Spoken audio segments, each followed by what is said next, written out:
हाँ hello hello.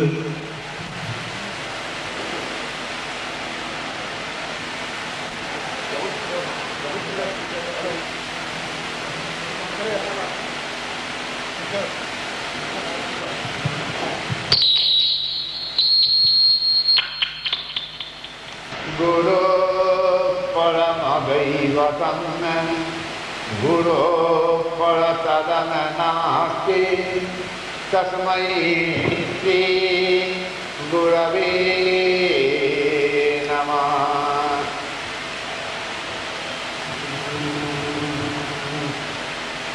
ओम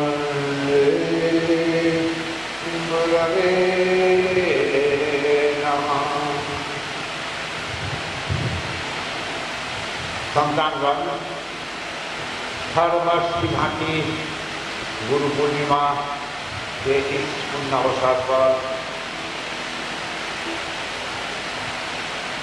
तुम सबों का बीच आने की कृपा प्राप्त हुई। गुरु कृपा से ही पहुंच पाया।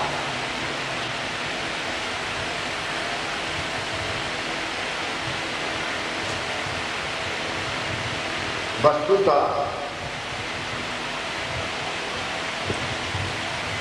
आषाढ़ सुदी पूर्णमासी में ही गुरु पूर्णिमा होती रहती है। आज सुदी द्वितीया में रथ यात्रा, दशमी में पुनर्यात्रा, यही नियम लिखा हुआ है।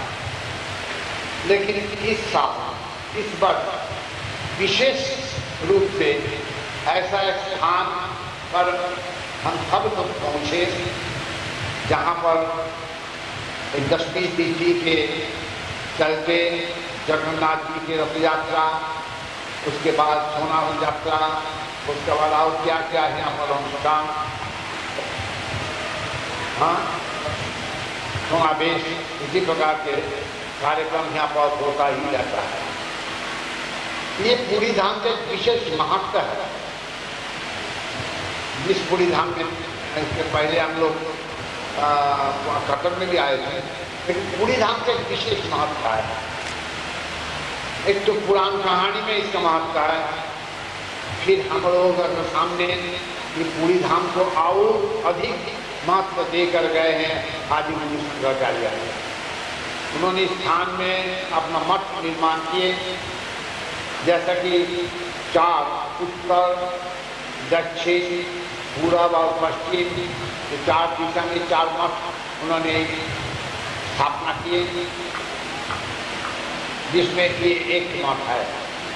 ये मठ का नाम है गोवर्धन मठ। कितना सुंदर भगवान विष्णु का नाम है। जैसे कि द्वारका में, पश्चिम भारत में, वो भी समुद्र तट पर है, पूरी भी समुद्र तट पर है। हाँ, तो ये द्वारका में जो मठ है उसका नाम दिया गया है शारदा मठ, शारदापीठ।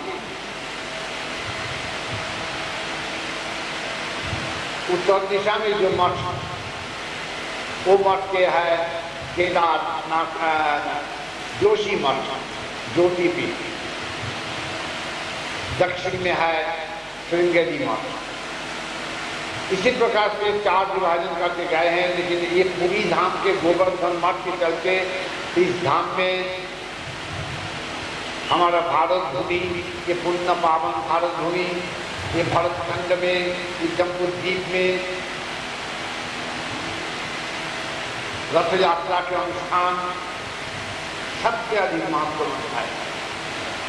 इसका महत्व तो वर्णन किया नहीं जाता है। ये जो रथ यात्रा जो लाखों की संख्या में लोगों को खींच कर लाते हैं, जैसा कि आप लोगों के चलते आपके गुरु जी यहाँ पर पहुँचे। रथी नंग विद्धि अर्थात आत्मा को रथी नंग मतलब जो रथ पर सवार होते हैं। जैसा कि ये रथ यात्रा पर हम लोग सब देखे हैं, जगन्नाथ जी रथ यात्रा में जगन्नाथ जी, बलभद्र जी और सुभद्रा जी ये सवार हैं। इसी प्रकार कल्पना करना चाहिए। ये तो लौकिक बातचीत, इसके अंदरूनी भाव यही है कि आत्मा नंग रथी नंग विद्धि, आत्मा को रथी रूप से कल्पना करो जो रथ चढ़ते हैं। शरीर देह में रथम एवं, ये शरीर जो है यही है रथ। तो यही रथ, शरीर रूपी रथ पर आत्मा बैठे हैं। अब रथ चलने के लिए सारथी का जरूरत है। यहाँ पर तो सारथी दिखाया जाता है, सारथी चलती भी है लेकिन सारथी तारा नहीं है, भक्त समूह के तारा। तो हमारे ऋषियों ने क्या बता कर गए हैं, बुद्धि तो सारथी मिलती, बुद्धि को सारथी मानकर, बुद्धि सारथी होकर इस रथ में चलाएगा। तो सारथी होने से उसका अश्व चाहिए, अश्व के लगाम वो भी चाहिए। उसमें कल्पना कितना सुंदर है। रमेश शरीर मन शरीर को खींच के ले जाता है।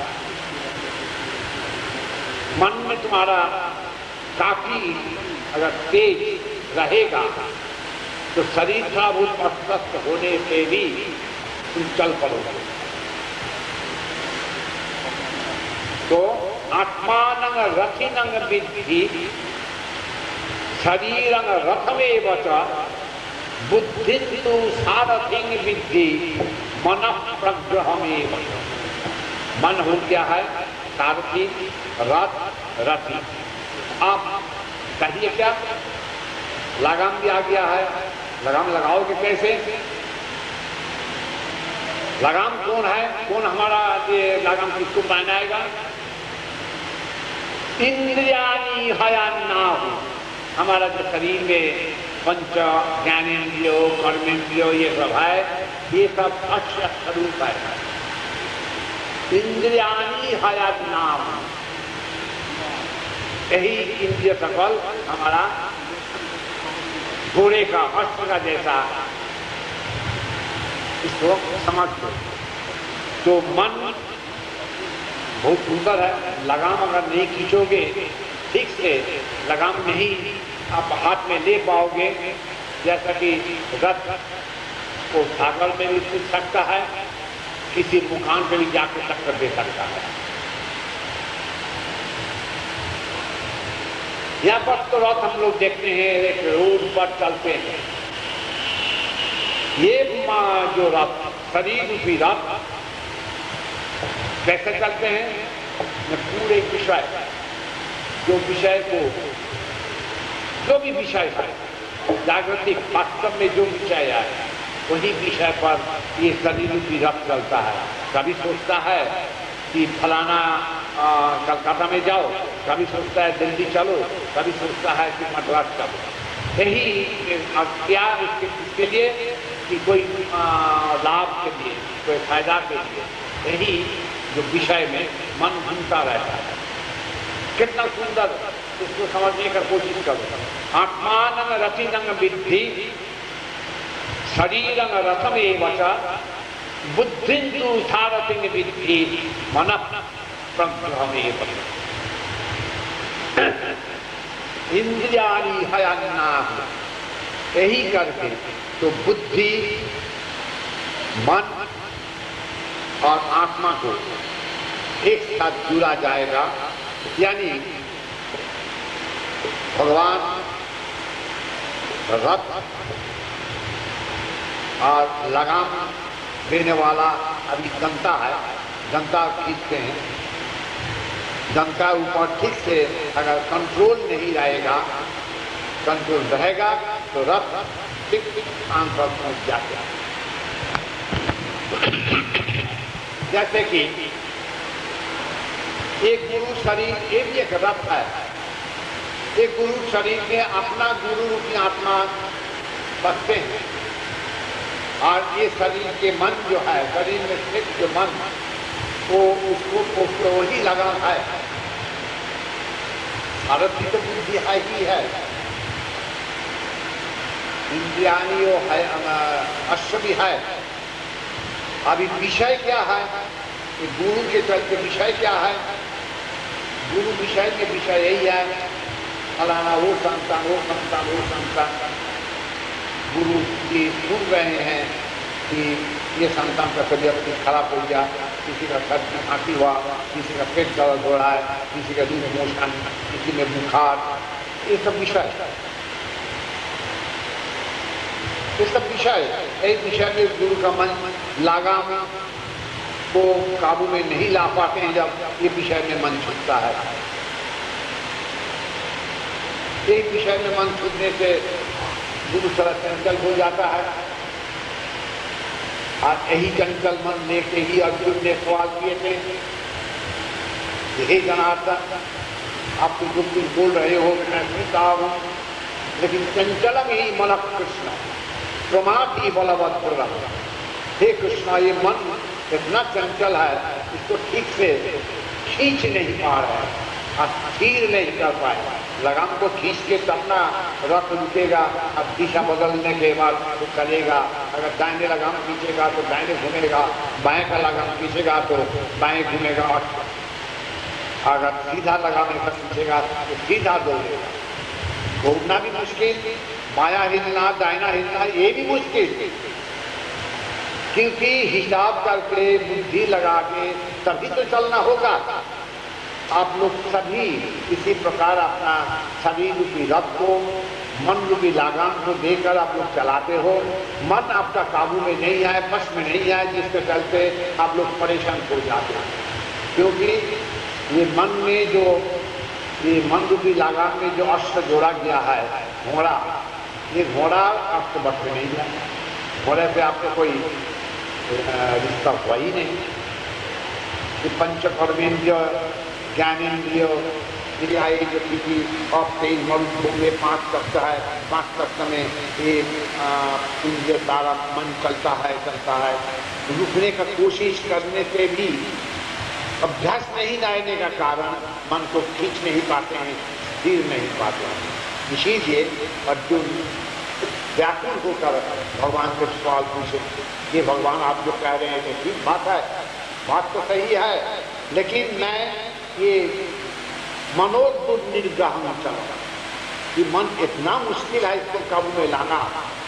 ये बोलने से भी सुनता नहीं है। ड्राइवर गाड़ी चलाते हैं, रथ पर जो बैठे हैं, कभी एक दफे ये ब्रह्मानंद कहाँ गए थे, वो जो चक्का, बलवान चक्का मौजूद था, एक चक्का है, दोनों ही चला गया। एक चक्का केवी थी, दूसरा चक्का मदन लाल, दोनों चक्का ही चला गया।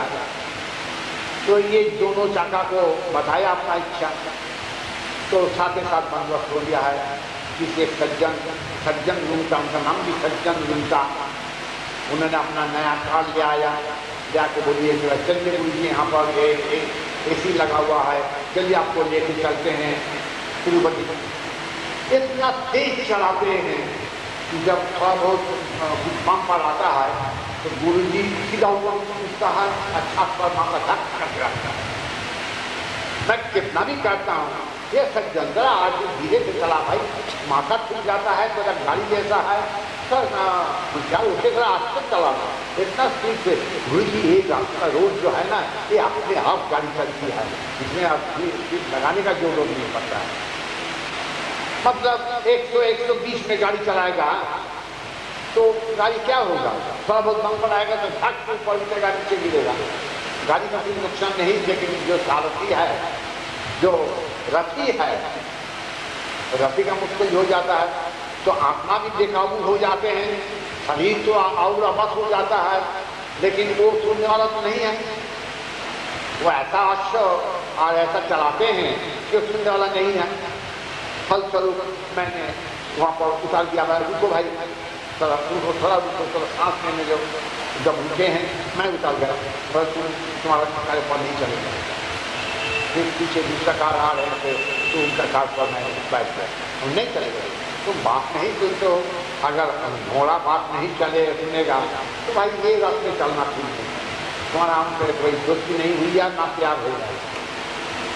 तो यही बात है, आप सबका जीवन में मन इतना दौड़ता के प्रति मन धारित हो रहा है। महाराज सन्यासी महाराज राज्य सीमा का पार में आए थे, आके धूली जला के बैठ गए हैं। सभी लोग आके राजा को खबर देते हैं, ये पहुंचे हुए महाराज हैं, वो जिनको जैसा देते हैं जो कुछ भी बोलते हैं एकदम सब सफल हो जाता है। कोलकाता महाली का बुझते पारছো तो हाँ बोलो बोलो हाँ अच्छा। बाकी के बाद महाराज के पास खबर पूछता है, महाराज बोलता ठीक है, मंत्री को भेजा। मंत्री जाके देख कर आए हैं, जांच करके आए हैं। मंत्री आके बोले कि महाराज ये सत्य है, ये तो महात्मा है, साक्षात भगवान सदृश है, ये भगवान जैसे है। लेकिन ताज्जुब की बात है, इतना सर्दी में नदी तट पर बैठे हैं, ठंडी ठंडी हवा चल रही है, फिर भी बदन पर कुछ नहीं है, धूनी जला के और बदन पर राख लगा के वो बैठ गए हैं और खाली हाँकते हैं।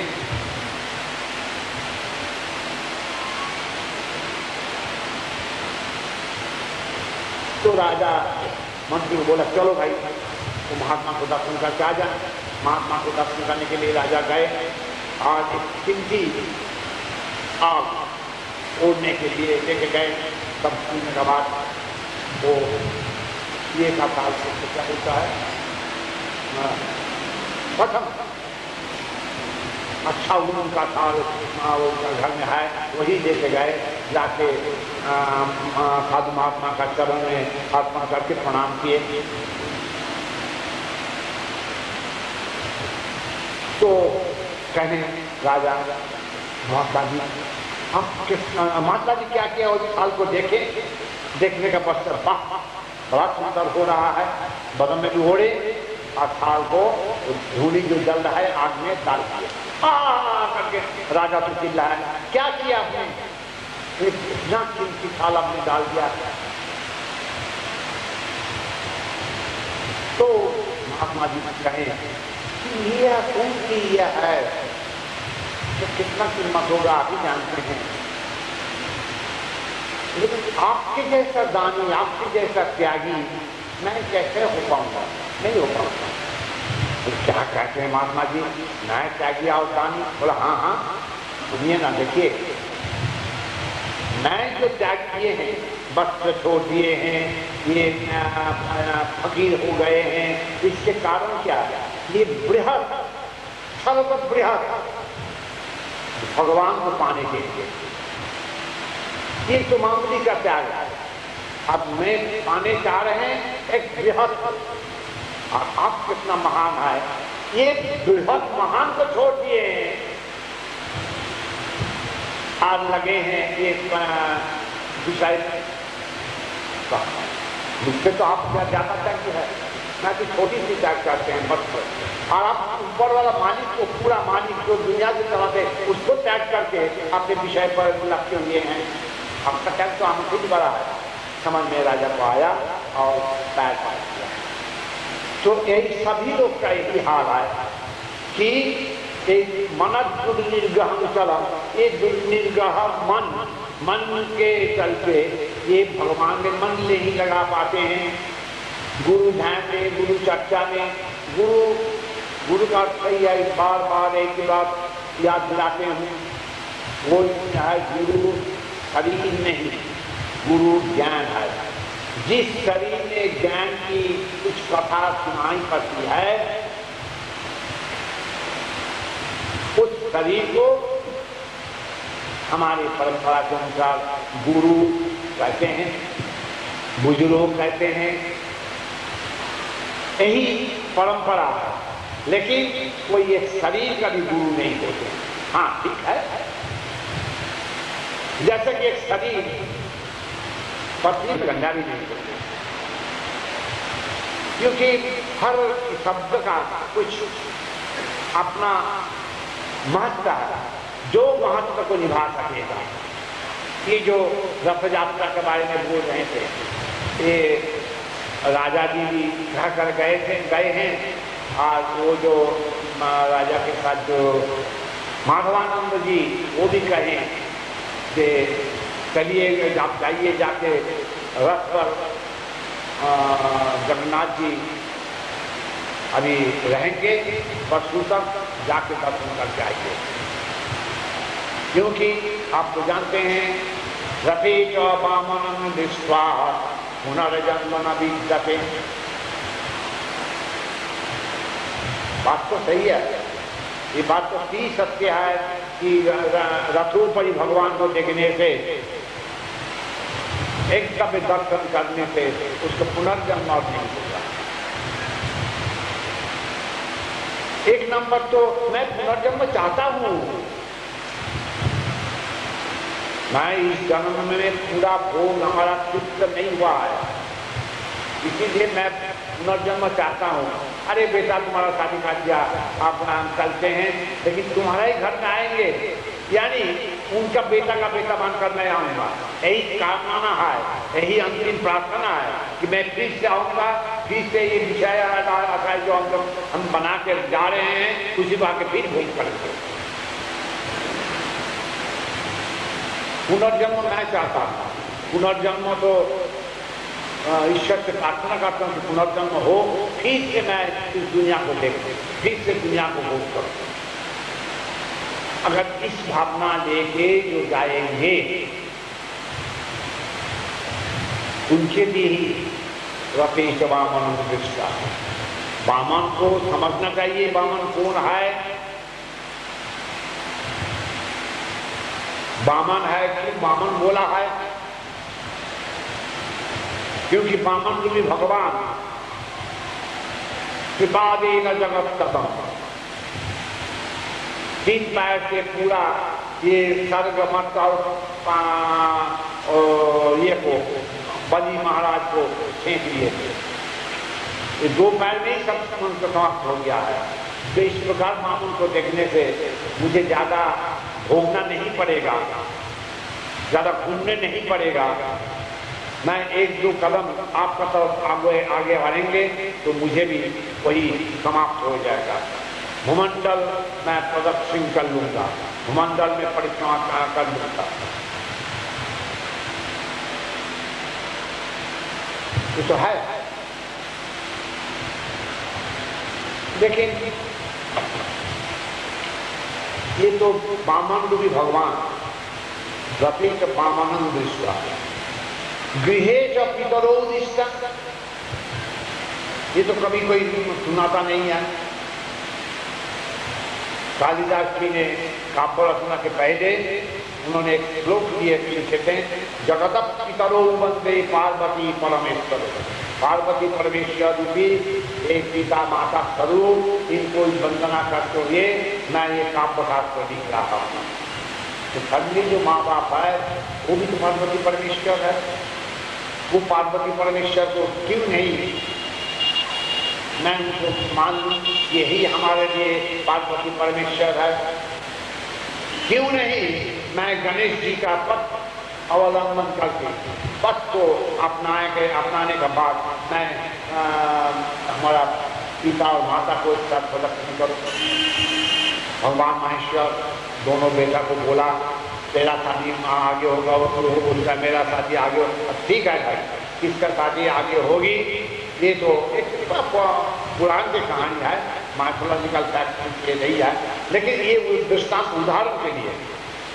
तो बोला कि इस भूमंडल को जो परिक्रमा करके जो पहले लौटेंगे उसी को शादी पहले कर दिया जाएगा। ठीक है। तब तो कार्तिक भगवान वो तो बड़ा गदगद हो उठे।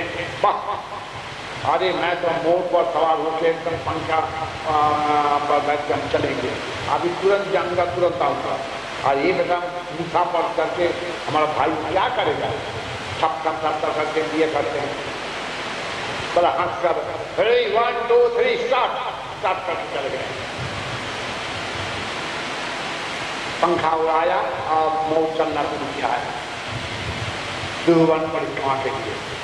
गणेश जी के ऊपर थोड़ा माता पार्वती का थोड़ा दुख हुआ कि आगे आत्मा प्रभु महेश्वर आपने ऐसा ये करते हैं, इसका कोई क्या कहूँगा आपको, आपका समझ बुझ कुछ कम नहीं है। ये उसका पास मोर है, उड़ जाएगा, ये बच्चा मूसा पर करके कहाँ तक चलेगा। तो भूत भावन विश्वेश्वर भगवान मुस्कुराया। उसके बाद मान करके रवाना हो जाओ, नहीं तो ऐसा ही तो तुम्हारा पाखंड इतना खुल रहा है, इतना कम गति संपन्न है, और वो तीव्र गति संपन्न सभा पर बैठ कर गए हैं। बोले माँ आप चिंता ना कीजिए माता जी, मैं कार्तिकेय से बहुत पहले यहाँ पहुँच जाऊँगा। आप लोग को एक बार परिक्रमा करके आते आते तब तक तो मैं 7 परिक्रमा कर लूँगा।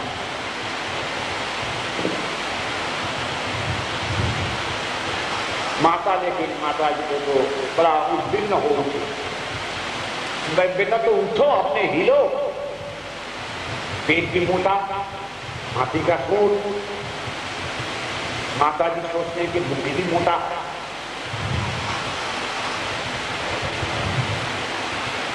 ठीक है माता जी, आपका बात तो काटेंगे।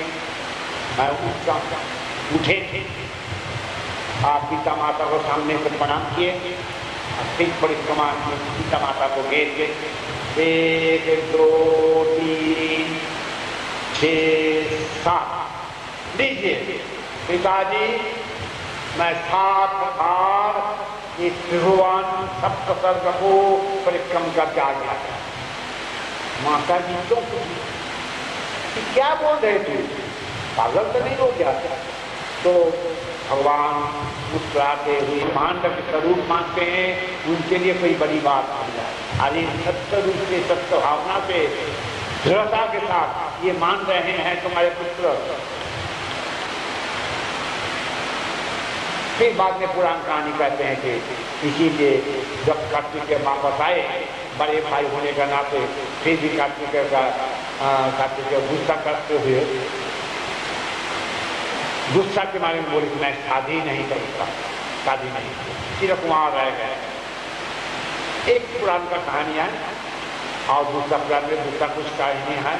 साउथ में तो कार्तिकेय को क्या बोलता है उनका,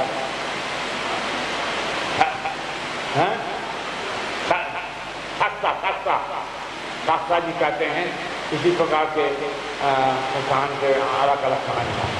तो यही है सुंदर, ये जो विद्युत यानी इलेक्ट्रिसिटी के कारण अभी तत्काल ठीक हो गया है, सब दूसरा कुछ उपाय से फिर बाती जल रही है। इसी प्रकार ये जो रथ है, ये रथ के सुना है क्या 36 या 56 पहिया है। लकड़ी का नहीं, लोहे का पहिया है। ये भी कभी कुछ इसमें गड़बड़ आने से तो तुरंत मेरामत किया जाता है। लेकिन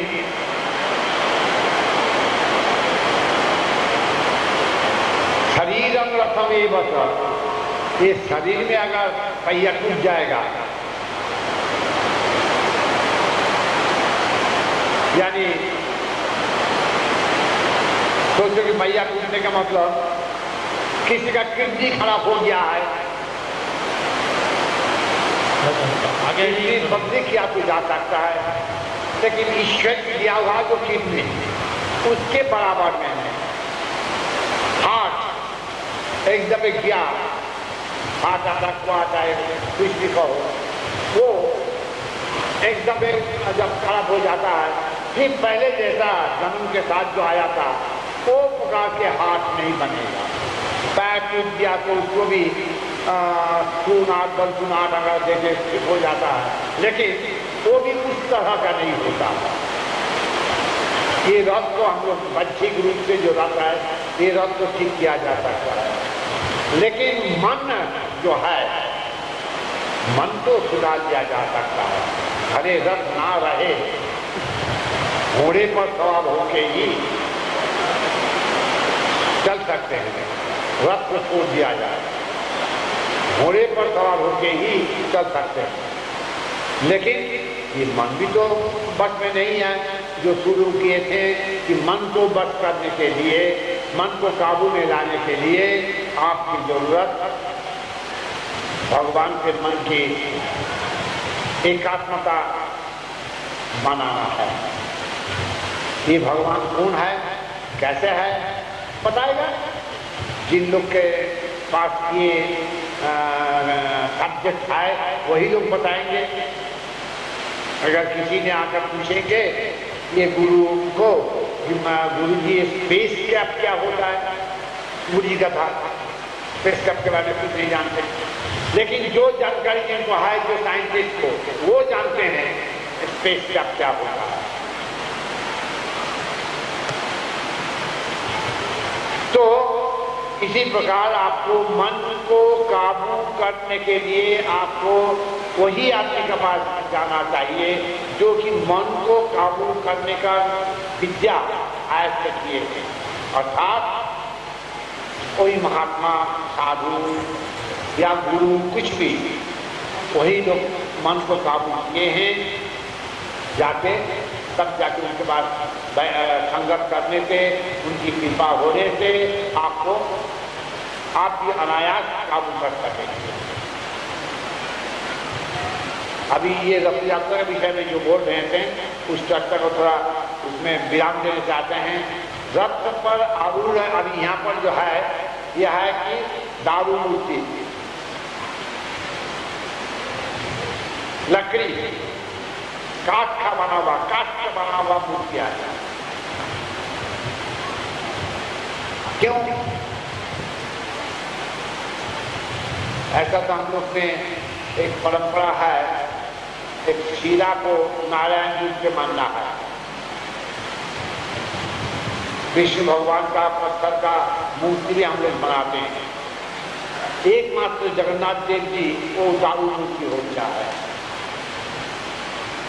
क्योंकि यहाँ पर राजा को सपन मिला था कि मैं दारू रूप पे ही यहाँ प्रकट होगा। इसे कवि को पूछा गया था, राजा आके अपना कवि के साथ यहाँ पर भ्रमण कर रहे थे। राजा आके कहने, कवि से पूछे, भाई यहाँ पर भगवान जो दारूमय मूर्ति है, ये दारू क्यों हो गया भाई, ये कष्ट क्यों हो गया है? बोले महाराज, कारण तो यहाँ पर बड़े बड़े पंडित लोग हैं, वो बताएंगे, लेकिन मैं जितना तक सोचता हूँ इसका कारण यही है कि मैं जानता हूँ भगवान विष्णु भगवान के दो पत्नी, एक है सरस्वती और एक है लक्ष्मी। तो हंसी का बात है, कभी तो बड़ा रस भरा कवित्व ही करते हैं, तो ये सुनने से आनंद मिलेगा तुम लोग को, मुझे तो बहुत आनंद मिलता है। तो कवि कहते हैं ये प्रथम पत्नी, जो प्रथम पत्नी जो है, एका भार्या प्रकृति मुखरा, अर्थात सरस्वती देवी का कथन में, बलन में, ज्ञान में वो पारदर्शिनी है माता सरस्वती। तो पारदर्शिनी होने से वो अविरत ज्ञान देंगे और बकर करेंगे। अब सोच लो जो शादीशुदा सभी लोग आए अपना गृहस्थ जीवन में, अगर तुम्हारा बगल में पत्नी हमेशा पकड़ पकड़ पकड़ पकड़ करते रहेगी, तुम्हारा परिस्थिति मन की कैसी होगी? क्यों रमेश? कमला बेटी ने दिन रात 24 घंटा तुम घर में घूमने से ही अगर बकर बकर बकर बकर करते रहेगी तो तुम घर में घूमना ही मन करते रहोगे। तो नारायण भगवान को एक प्रकृति मुखारा हो गया है, एक पत्नी, इसके चलते उन्होंने दूसरी शादी भी कर ली। वो पत्नी का नाम है लक्ष्मी, लेकिन चंचला चलती इतना चंचल है ये बालिका, उसको पकड़ना ही मुश्किल है। वो कहीं पर ठहरता ही नहीं है, हमेशा भटकता रहता है। संतानगण सभी लोग जानते हो, लक्ष्मी कहीं पर ठहरती नहीं है। तो एका भार्या प्रकृति मुखरा चंचला द्वितीया, पुत्र पेगो, एक ही लड़का है, पुत्र पेगो त्रिभुवन जयी मन्मथो दुर्निवारा, अर्थात एक ही लड़का है, उसका नाम है मदन, कामदेव। वो कामदेव इतना ही दुर्निवारा है, मैं स्थान उसका काबू में पड़ जाते हैं। भगवान महेश्वर भी मदन का बाण से पीड़ित होकर काबू हो गए थे, भले अपना त्रिनत्र से उसको जला दिए थे। पुत्र पेको त्रिभुवन जयी मन्मथो दुर्निवारा, शेषो सज्जा बसति जलदो, घर में शांति नहीं है, हमेशा लड़का इस प्रकार के प्रभाव डालते हैं। पत्नी चंचल है और बकर बकर करते हैं, तो उन्होंने सागर पर जाके, ये जो सागर में आके उन्होंने सज्जा लेने का मन में ठान किया। बसती जलधो, जलदिया का सागर में, लेकिन सज्जा, जल पर तो कुछ सज्जा बिछाना है, रोएंगे कैसे? तो शेषो सज्जा, अर्थात शेष नाग इतना अपने को कुंडली पका के उस पर भासमान हो गए हैं कि उसी पर सज्जा लेटने का मुबंदोबस्त कर दिया। शेषो सज्जा बसती जलधो, बात करते हैं सागर में। शेष नाग उनका सज्जा भी बन गए हैं। और वाहनम पन्नगाय, उनके जो वाहन है गरुड़ जी, गरुड़ जी को देखने से सांप डरते हैं, और गरुड़ जी सांप डेली सांप भक्षण करते हैं। ऐसा गरुड़ जी का वाहन है, वो लेते हैं नाक पर। ये सब भी बड़ी विधा विधा लड़का का पत्नी वाहन सज्जा देखते हुए सारम सारम सगृह चरितम, अपना गृह चरित चिंता करते करते भगवान काट हो गया है। लोग पत्थर हो जाते हैं, भगवान यहाँ पर कष्ट बन गए हैं। दारू दूतो मुराद, एक कवि के दर्शन है। चलो, तो अभी हम लोग ठीक देख रहे कि ये जो ज्ञान जो है, ज्ञान आपको नहीं सही रूप से ज्ञान प्राप्त आप नहीं कर पाओगे, तो आपका बुद्धि भी सही रूप से नहीं चल पाएंगे। ज्ञान बिना बुद्धि का ताकत इतनी नहीं जितनी ज्ञान सही होता है। तो ज्ञान कहाँ से मिलेगा? कोई ज्ञान रूपी मास्टर ज्ञान रूपी है, गुरु ज्ञान रूपी है, वेद ज्ञान रूपी है। तो वेद भी पढ़ना का बहुत कठिन है। वेद पढ़ने के लिए आपको कोई पंडित या कोई पंडित के शाला में जाके, वहाँ पर जाके विद्यालय में जाके आपको वेद पाठ सीखना पड़ता है। और मास्टर तो ध्यान का जोर है, ध्यान करने से तभी मास्टर को देख पाएंगे। अति सहज अनायास उपलब्ध है गुरु। वो बेचारा तड़पते हैं, एक शिष्य मिल जाएगा बहुत काफी है। इसीलिए गुरु भी ज्ञान स्वरूप है, चलो उनके पास जाए, डुबकी लगाने का कोशिश करे, ना जाने क्या मिल जाता है। ये जो गुरु शब्द जो है, एक तो अगर शिष्य एक भी नहीं जाएगा तो गुरु कैसे कहा जाएगा? इसीलिए हर गुरु शरीर अपना शिष्यों के आवाज है, क्योंकि शिष्य नहीं रहने से कि जो आप लोग यहाँ पर आए हैं, लोगों का काने कान एक मुंह से दूसरा मुंह में खबर पहुंच गया है, गुरु जी आ रहे हैं, तो गुरु जी का महत्व क्या है? अगर कोई नहीं आते थे, एक भी शिष्य नहीं रहता था, ये ब्रह्मानंद नहीं रह जाता, गुरु ब्रह्मानंद नहीं बनता। इसी प्रकार शिष्य कहलाने का युग तभी होंगे जब तुम गुरु के पास जाओगे। गुरु अगर तुम्हारा नहीं है, तुम कैसे शिष्य हो? और शिष्य अगर नहीं होगा, नहीं बन पाओगे, तुम्हें ज्ञान प्राप्ति नहीं होगी।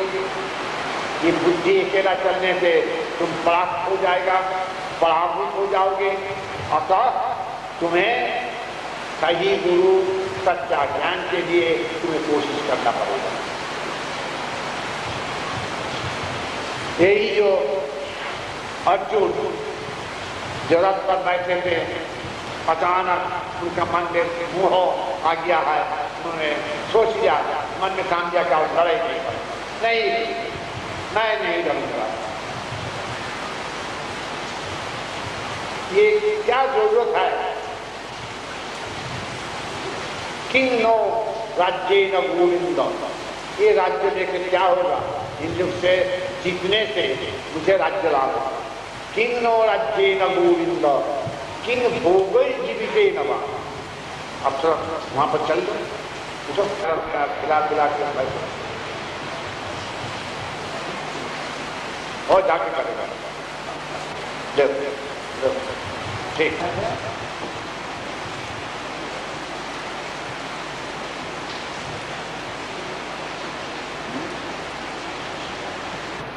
अर्जुन भी शिष्य रूपी थे, ऐसा भक्त थे। अगर वहां पर अर्जुन सही रूप से बोल तो देते हैं लोग, जैसे तुम लोग कहते हैं सब ठीक है बाबा, आपकी कृपा। ये सबका मुंह में शोभा नहीं देती है। जो हर वस्तु में गुरु को समझते हैं, दर्शन करते हैं, सुख में दुख में, उसी के लिए शोभा देता है कि आपसे ठीक है। क्योंकि ये अवस्था में आपको रखने का इच्छा है, इसलिए मैं आप लोग को आने का लिए बहुत, यहाँ पर पहुंचने का लिए बहुत तकलीफ, बहुत कष्ट झेलना पड़ा। सभी लोग कहेंगे नहीं कोई तो।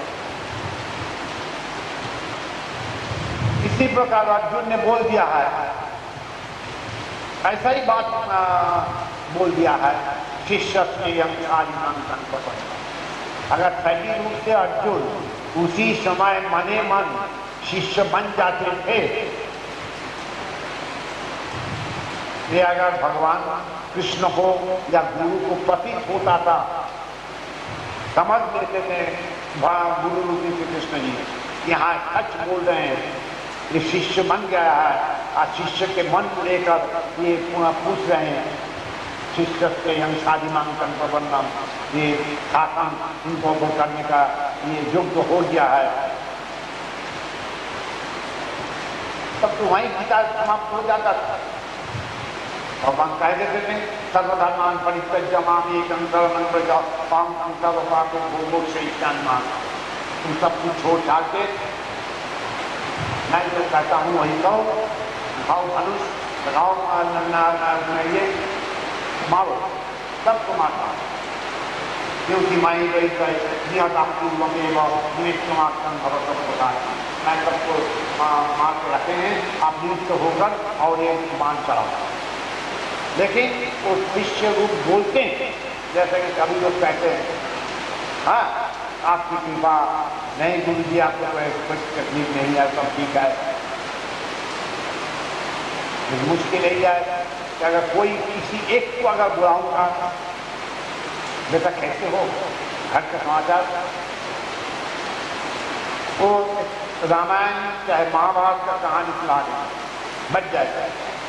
ऐसा कोई एक नहीं आया, नहीं बोली, कुछ बोलने का नहीं है। आप तो सब जानते हैं, कोई बात बोलने का नहीं है, आपको कोई बताने का जरूरत नहीं, आप तो सब जानते हैं, सब अज्ञाता है। नहीं, ये सबके लिए सब अज्ञाता नहीं, किसी किसी एक के लिए सब अज्ञाता है, बाकी सबके लिए सब अज्ञाता। आप शिष्य है, गुरु जी थोड़ा बहुत ज्ञान जानते हैं, ये नहीं कि नहीं जानते हैं, तभी ना हम लोग आए हैं इनके पास।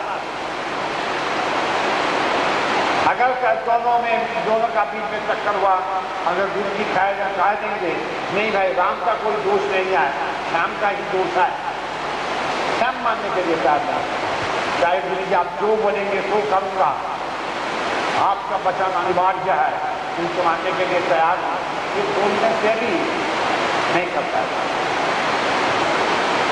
इसी प्रकार अर्जुन ने जो बोल दिया है शिष्य से वो ऐसा ही बोला जाता है, असत्य भी नहीं है लेकिन सत्य नहीं है, 100 के 100 सत्य नहीं है, सत्य का भाग कुछ कम है। आज समझता नहीं है बोल के असत्य का भाग कुछ अधिक है। तो यही जो अर्जुन है, यही अर्जुन को समझाने का बाद उन्होंने कहा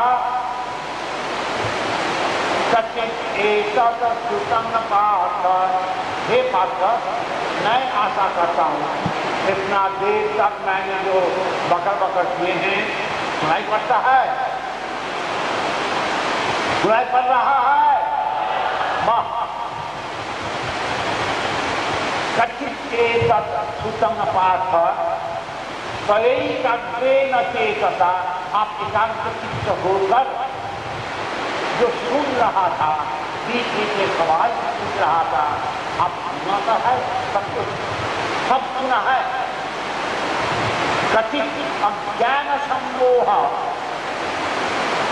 प्रणस्तस्ते धनंजय, हे धनंजय, तुम्हारा जो अज्ञानता तुमने जो मन में समझा था लड़ाई नहीं करूंगा, ये अज्ञानता कथित अज्ञान सम्मोह, तुम्हारा मन में जो मोह आ गया था, कथित अज्ञान सम्मोह प्रणष्ट से धनंजय, प्रणष्ट हो गया ना। जो लोग मूर्ति पूजा करते हैं उनको दुश्मन मान के तो निधन के लिए कोशिश करते हैं, उन लोग अल्लाह को भजना करते हैं। और एक शाखा जो गॉड को भजना करते हैं, कोई एक शाखा बुद्ध को भजना करते हैं, कोई एक शाखा महावीर जी को भजना करते हैं। ये सब भिन्न भिन्न शाखा के शाखा में वो भाग हो गया है। लेकिन वही सनातन धर्म में बारंबार अवतार लोग आते हैं। एक शाखा कुछ 500, 550, 600 साल पहले वो भी जन्म लिए हैं। कौन सी शाखा? एक तो इलाज में वैष्णव, पूर्व में, और उत्तर दिशा में गुरु नानक नया धर्म का किए। ये चैतन्य महाप्रभु ने भी एक वैष्णव धर्म का सूचना की। तो ये योग यही लोग पता है, जैसे कि चैतन्य महाप्रभु हमारे लिए अवतार है, ऐसे ही हमारे लिए वो गुरु नानक जब था। जैसे मेरे लिए कृष्ण भी है, ऐसे मेरे लिए ईसा क्राइस्ट भी है। ये कृष्ण वो कृष्ण, यही बात है, कृष्ण और कृष्ण, कोई इसमें फर्क कुछ नहीं है। एक ही शाखा सनातन धर्म से एक भिन्न भिन्न था। तो ये समझना मुश्किल है। अभी मैं समझता हूँ, लेकिन दूसरा धर्म में जो है वो लोग समझने के लिए तैयार नहीं। वो लोग बोला कि नहीं, हम लोग पैदाइश से धर्म आए, ठीक है। इसी प्रकार गलतियां का चलते भगवान को तकलीफ उठा के आना पड़ता है। आज भगवान आते हैं, भगवान का नाम गान करते हुए महात्मा लोग, जो गुरु लोग भगवान का नाम गान करते हैं, उनके समीप में आकर शिष्य लोग कोई ज्ञान को लेते हैं और ईश्वर के प्रति जाते हैं, जप करते हैं। अगर गुरु ही भगवान है,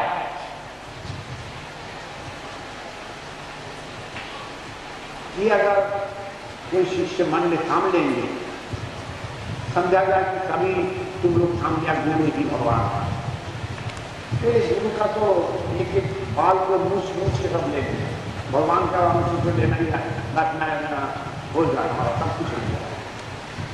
इसीलिए भगवान अलग है, जिसको तुम देख नहीं पाओगे, टच नहीं कर पाओगे, जिसको जलाया नहीं जाता है, जिसको सुखाया नहीं जाता है, वो है भगवान। तो भगवान इसीलिए अब ये भगवान के पास पहुंचाता है, जय सदगुरु ईश्वर प्राप्त। भगवान ईश्वर को पास ले जाते हैं गुरु, लेकिन एक ईश्वर, जितना ईश्वर आए थे अवतार लेते, सभी लोग गुरु को ही पूजन किए, गुरु को ही महत्व बताए। जैसे कि अगर गोस्वामी जी का अगर जन्म नहीं होता था, समझ लिया जाए कि गोस्वामी जी का जन्म नहीं हुआ है, बंगाल में पृथ्वीराज जी का जन्म नहीं हुआ है, और साउथ में जो रामायण जो लोग अपना अपना भाषा में रचना करके गए, उन लोग का जन्म अगर नहीं होता था, राम बेचारा का बड़ा दुर्गति होती है। कौन राम को जानता था? अगर हमारा ऋषि लोग नहीं लिख कर जाते थे कि ये विश्वेश्वर भगवान विश्व भूत भावन यही है विश्वनाथ, अगर नहीं लिख कर जाते थे, नहीं बता कर जाते थे, तो भी जो विश्वनाथ पढ़े रहते थे पाथर के रूप से। एक जो हमारा ये लोग आए हमारे मुरारी भगवान जगन्नाथ, ये भी लकड़ी का एक पुतली बनकर रह जाते थे, पुतला, लकड़ी का एक पुतला बनकर रह जाते थे। लेकिन यही जगन्नाथ को महत्व देने के लिए शास्त्रकार ने लिख कर गए हैं कि जगन्नाथ स्वामी नयन पथगामी भवतु में यही अपनी पुनर्जन्म नविष्यते, रथ यात्रा प्रकरण में बहुत कुछ लिखा हुआ है। तो यही जो महात्मा लोग जो भगवान को पहचान कर देते हैं,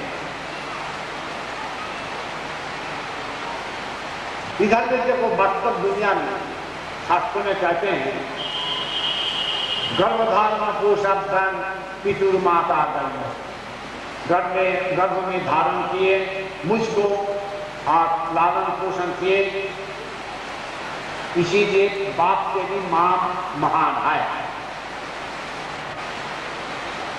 और मां ही पहचान कर दी है ये तेरा बाप है। किसी को अगर बोल देते थे यही तेरा बाप है, वही बाप बन जाता था। मैं तो नादान हूं, मुझे मां ने जैसा बताया मैं उसी प्रकार से किसी को बाप, किसी को गाय, किसी को भैंस, किसी को बकरा, यही सब मैं समझाऊं सीखा। लेकिन ये ज्ञान अगर नहीं मिलता था मेरे लिए सब बराबर हो जाता था। तो गुरु जब मां के बता देना है, गर्भधारण पोषण धन पितुर माता गई, जो माँ पिता को पहचान कर देते हैं, आज जो गुरु भगवान को पहचान कर देते हैं उनका बात कुछ नहीं है। इसीलिए कह गए हैं गुरुदेव परब्रह्म तस्मै श्री गुरवे, गुरु भगवान से बढ़कर है। लेकिन ये मानने का जरूरत नहीं है, भगवान को राखो ऊपर में, गुरु को राखो मीडियम में, मीडिया में गुरु को सहारा लेकर चलो भगवान तक पहुंचने का ये जो में सफर करो, लेकिन कम से कम गुरु तक तो पहुंचो। तो गुरु तक पहुंचने के लिए आप लोग सब जुटे हो, गुरु नाम की मौका पर फिर मैं आप लोग से मिलूंगा, फिर कोई सवाल रहेगा वो भी सुनूंगा। आज के लिए इतना ही ठीक है, थोड़ा बहुत भजन भी सुन लेते हैं, मैं भी कम कहे हैं तो थोड़ा बहुत पानी भी सुन लेते हैं। बोलो भजन गाओ, आपका वो का कल्याण हो। सर्वे भवन्तु सुखिनः, सर्वे सन्तु निरामयाः, सर्वे भद्राणि पश्यन्तु मा कश्चित् दुःखभाग्। चलो शुरू करो भाई।